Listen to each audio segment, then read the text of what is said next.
Di malam itu terasa sunyi. Di desa terpencil yang dikelilingi hutan, seorang pemuda bernama Raka. Ia terkenal sebagai orang yang tidak percaya tahayul. Penduduk desa sering bercerita tentang hutan terlarang di pinggir desa, yang konon dihuni oleh makhluk gaib. Tidak ada seorang pun yang berani masuk ke dalam hutan itu setelah matahari terbenam.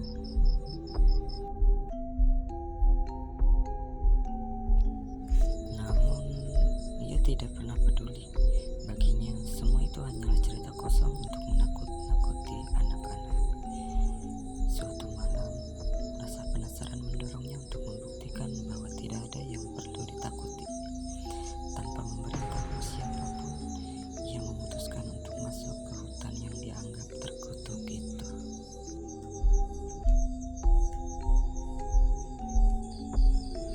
Saat memasuki hutan, angin dingin berhembus, membuat dedaunan bergesekan seperti suara bisikan. Pohon-pohon yang tinggi dan gelap tampak seperti makhluk raksasa yang memperhatikan setiap langkahnya. Semakin jauh ia melangkah, suasana semakin mencekam. Cahaya bulan yang tadinya menerangi jalannya kini perlahan menghilang, seolah-olah ditelan oleh kegelapan hutan. Tiba-tiba, Raka mendengar suara langkah kaki di belakangnya. Ia menoleh, namun tidak ada siapa-siapa. Suara itu terus terdengar, semakin mendekat. Jantungnya berdebar kencang.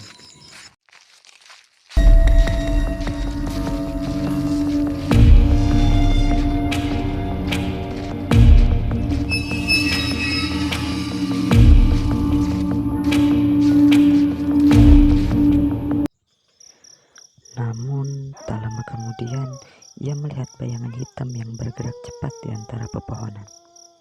Bayangan itu tinggi, kurus, dan tampak tak berbentuk jelas. Raka mulai merasa ada yang salah. Ia berbalik, mencoba kembali ke desa. Namun, jalannya seakan tak lagi sama. Setiap langkah yang diambilnya selalu membawanya kembali ke tempat yang sama. Sebuah pohon besar yang tampak tua dan mati di tengah hutan. Dari balik pohon itu, tiba-tiba terdengar suara tawa kecil, seperti suara anak-anak.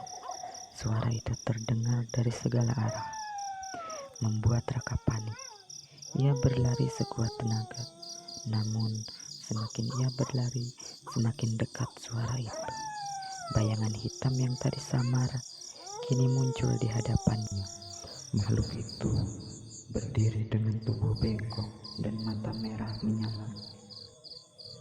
Selamat datang di hutan kami. Ho ho ho ho ho. Suara serak terdengar dari makhluk itu, dengan senyum yang menunjukkan deretan gigi tajam. Raka ingin berteriak, namun suaranya tak keluar.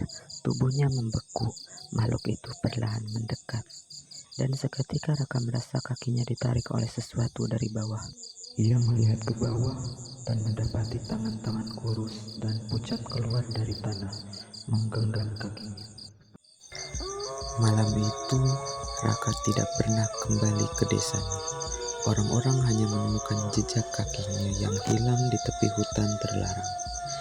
Sejak saat itu, legenda hutan terkutuk semakin menyebar dan tak ada lagi yang berani mendekatinya. Konon, di malam-malam tertentu, suara tawa anak-anak dan langkah kaki samar masih terdengar dari dalam hutan, seolah memanggil siapa saja yang berani masuk untuk tidak pernah keluar lagi.